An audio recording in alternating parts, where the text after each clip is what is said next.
Like, I don't want to go in a fruit store and just pick just raspberries when I can get bananas and I can get blueberries and I can get strawberries. You can have all of that if you play your cards right with me. You cool? All right, this is Erik. We'll check the box, and I'm here with Lakeisha, Reese, and Key. All right, I just got one question for y'all.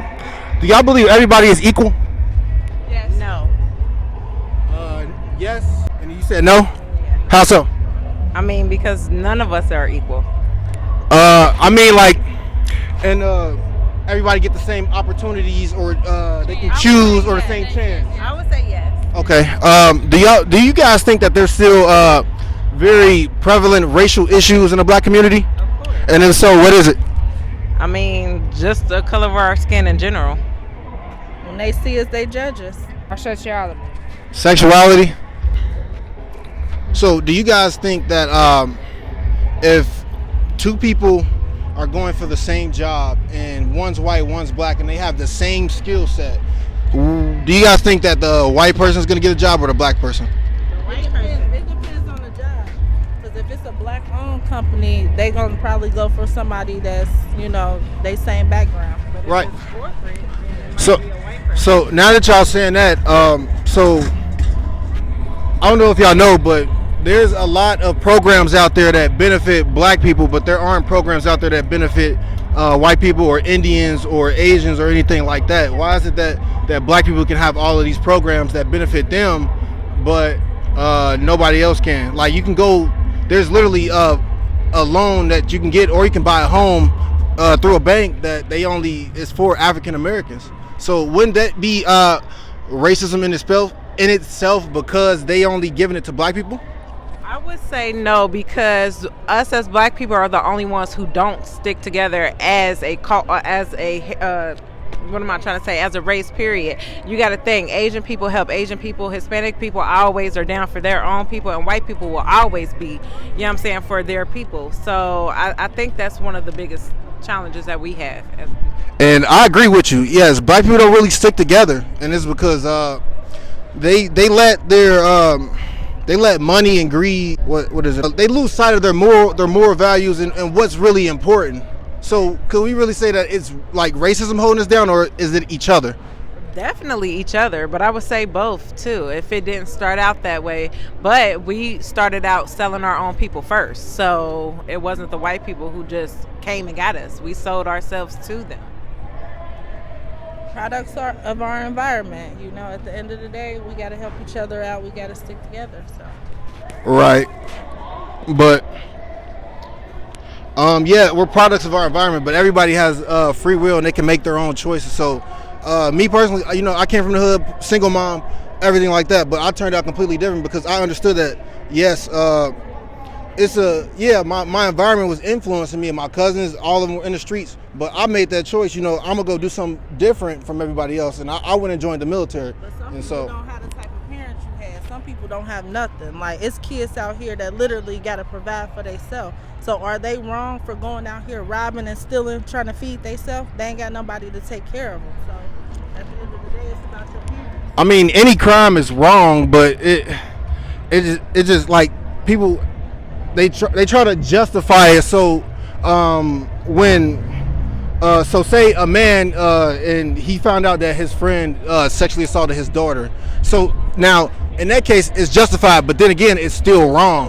Yeah, but at the end of the day, you gotta do what you gotta do. Some people don't feel like it's wrong. If I'm a kid and I'm starving and I gotta go steal me something to eat, what you think a kid gonna do? Even though it's wrong, but you gotta do what you gotta do.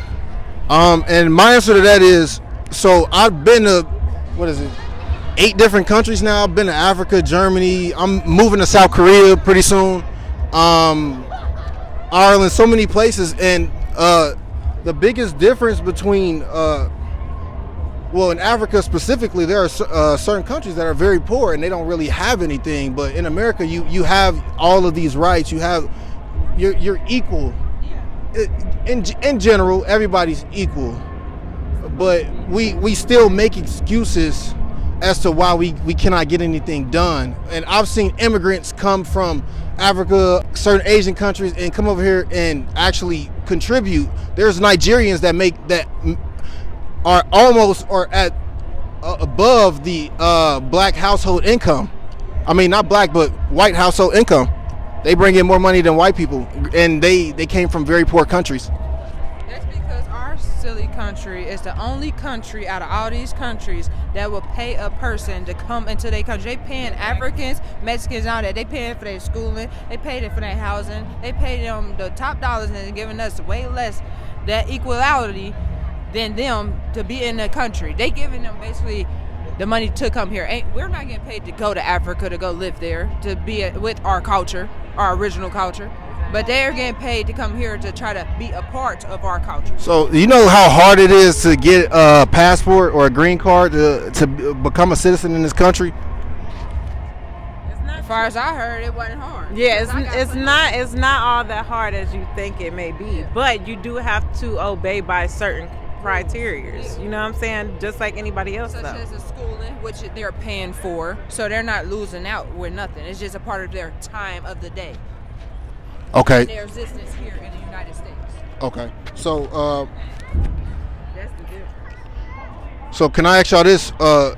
Who here have y'all ever received like any sort of government benefit? Whether it's very strenuous tax credits or food stamps. What else? Yeah, I believe we all have. I mean, we all single mothers, so. But do we stay on it? No. Okay. Live without it, hell yeah. Because as a mother, we're going to make sure ours have whatever they need. Like, at the end of the day, it is what it is. We take care of our families.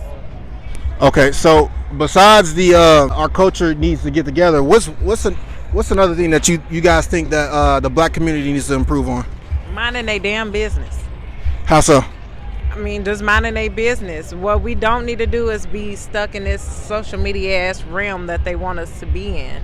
I mean, fucking who cares about fucking Dirk in fucking India or whatever? Like, nobody should care about that. What we should do is mind our own business. Once we stay in our own lane, then we will always have room for improvement for ourselves. I like that.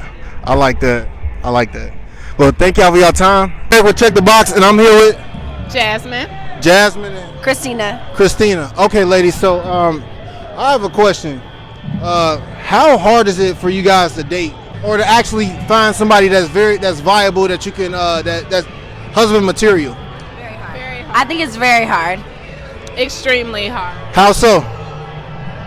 I think personally, people are intimidated by me just because I'm very goal-oriented. I'm very straightforward about what I want, and not a lot of people can take that. I don't bend on my non-negotiables, so a lot of people aren't ready for that. I think just finding someone with the same mindset as you is extremely hard. And finding people who go to therapy is so hard. Therapy is key. Therapy is key. Go to therapy, y'all. Black people, go to therapy. It's fine. Fix yourself before you try to be in a relationship. Fix yourself. So that is y'all saying therapy. Like, how was it growing up and so did you guys grow up with two parents, or was it one parent? Just one. Mom? I grew up with two parents, but I grew up in a divorced home. But both parents were very active in my life. Okay, and then you said single mom? Yes, single mom. Okay, so how hard is it as a woman, because you described it, you're very goal oriented, and what else was it, focused, and just, I'm just about my business. right? What if I told you that those are like very masculine traits that a successful man would possess? No, I totally understand that. I do believe that a lot of women have taken on masculine traits, but it's because we haven't found that person to allow us to thrive in our femininity. Yeah, we live in a different time. It's not the 1940s, 1960s, where more black women especially are very independent. And I feel like if you're getting with the times and you're dating in this time, you are most likely going to date a black woman or a woman, period, who is more independent. So as a man, you just have to navigate that. Right, but ladies, do you guys know that those are very unattractive traits to men? I'm telling the truth. Men don't like those. Should we be lazy? And should we be lazy? Should we be looking? But then I feel like when we're gold diggers or looking for a man with money or a man to take care of us, that's a problem too. So But you know a way to get around that, and then I'm gonna go back to what you said, the lazy part. Women are more lazy. I mean, it's a fact. Wow. I'm sorry, but well, I'm not sorry. But But we bear children. We raise children. right. That makes us lazy. No, I'd say that is the best that you can get out of life as a woman is having a man's children that you actually love and respect. Yeah, that's the goal. So, are you comfortable with like toning down on your goals, your purpose, and your mission to find that man? Absolutely. I am absolutely okay with that. When I find a man that allows me to do that, absolutely. I do believe I can tone it down. If I have a man that is supporting my wants and needs, I am there to be his supporter and to be his second in command, because I do believe in that, a man leading the relationship, and I'm okay with that, but I haven't found that yet. So right now I got to get it for myself. I 100% agree with her. 100%. Okay, so what if I told you that you guys aren't looking in the right area? So describe your dream man. Like what is that man that like you'll give up everything for? Listen, I was married for 10 years. I was in a relationship with my husband for 12, 13 years. And what happened? Was it infidelity? No, we grew apart. But I'm saying that to say that doesn't exist. The perfect man, the perfect woman, it doesn't exist. You just have to know what you want personally and align yourself with a person that wants what you want. Right, and I say, It makes you happy. and I say, women chase out guys who have a lot of options, and they demand monogamy. When that guy, when he has a lot of options, he's not gonna want to just be with one woman. Like, I don't want to go in a fruit store and just pick just raspberries when I can get bananas and I can get blueberries and I can get strawberries. You can have all of that if you play your cards right with me. Yeah, and that's why I said find someone who also wants that. Find you a woman who is okay with that. Yeah. If you find a woman, y'all are compatible sexually, emotionally, mentally, but she doesn't want that, find you somebody else. So, ladies, I think of it like this. Women, they all have the same thing, a vagina, right? But what is it that you can do in order to not be viewed as just sex? Well, me personally, I'm a supporter. Yeah, I can offer sex all day, but if you're not mentally and emotionally supporting your man, then I think that you become another, just one of them. I'm all about supporting my man and supporting his dreams, his goals, being a homemaker, raising his kids. I'm all for that, but my wants and needs also have to be taken care of as well. So what are your wants and needs? I want someone that allows me to be myself, that allows me to grow as a person with the confidence that me growing as a person is beneficial to our relationship. So you being around the bush, it's very long conversation. That's very it's very broad. So I have to level it down, just be specific. Yes, I want What are my wants and needs? specific. Okay, my wants and needs are emotional security. Of course, financial security. I'm not going to lie about that. Of course, financial security, emotional security, stability, a man that's willing to lead our household. Because if I'm putting my trust in you as a man, then I got to trust that you can lead this family if I'm going to support you. And then someone that's emotionally available. I'm a woman. I have emotional needs. Women are more emotional sometimes than men. So I need him to understand that I'm going to have my days where I'm going to need reassurance. I'm going to need you to put that confidence back in me sometimes. Reassurance from what?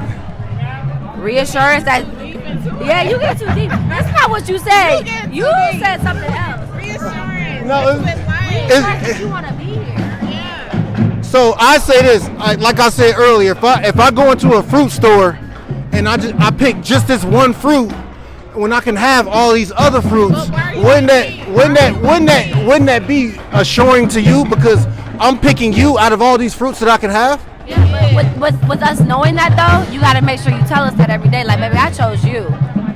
Not every day. Not every day, But but just in the things you do, the things you say, because I'm going to do that for you. So why would you not want to do that for me? It's all about reciprocation. So I want to ask y'all this: what is it like? What is it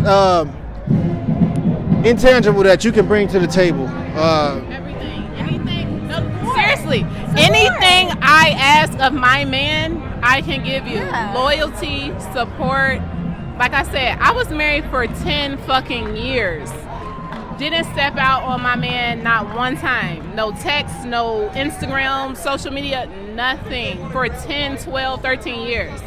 Whatever I ask, I can give you. We're not your regular... And I know every woman says that, but seriously, like, whatever I ask for, I can give. So, like she said, reciprocity, that's all. Whatever I ask for, I'm going to give you in return 100%. I'm not going to ask you to do something that I wouldn't do myself. Right.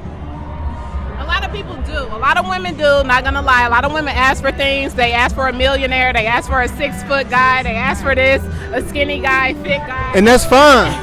They're the total opposite. But they have to accept the baggage that comes with it. And if he wants to sleep with a woman every here now and then, that's like, it's okay. That's a conversation that we have daily. A lot of times when you do ask for those type of men, you get other things you may not want, and that's where you have to compromise and communicate if that's what you want.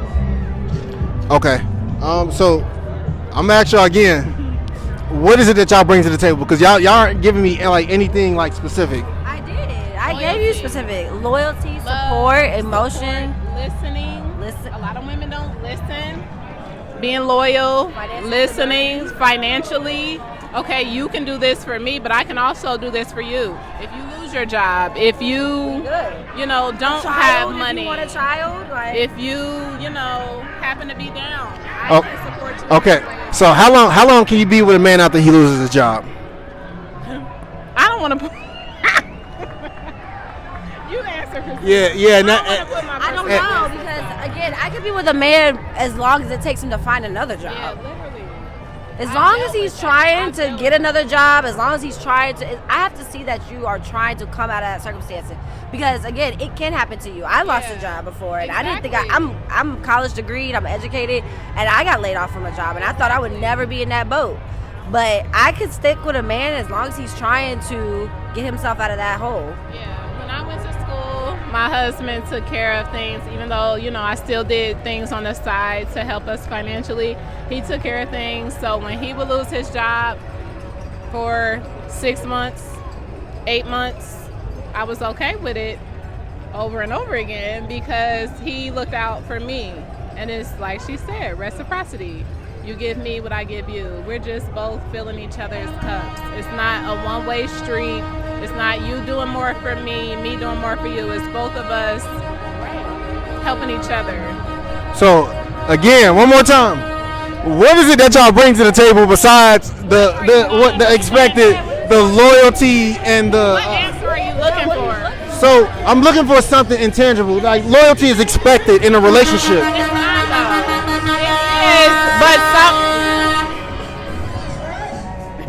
It is, but some people could just be looking for money. Some people could just be looking for sex. Some people could just be looking for certain things. A lot of people don't expect loyalty. A lot of people could be like, I really don't care about that. Where those relationships at? I never read anything like that. But thank you, ladies. Like they said, they don't bring anything to the table that's intangible. But thank y'all. If y'all want to plug y'all Instagram, y'all can. Yeah, sure. Follow my business page, Jasmine, JASMYN, J hair _ and get y'all hair done. Yeah, she does my hair. She does my hair. She's great. I'm at Sugar Honey Iced Tea. That's SUGARHONEE iced ICED, then the letter T. Sugar Honey Iced Tea. Thank you. That's it.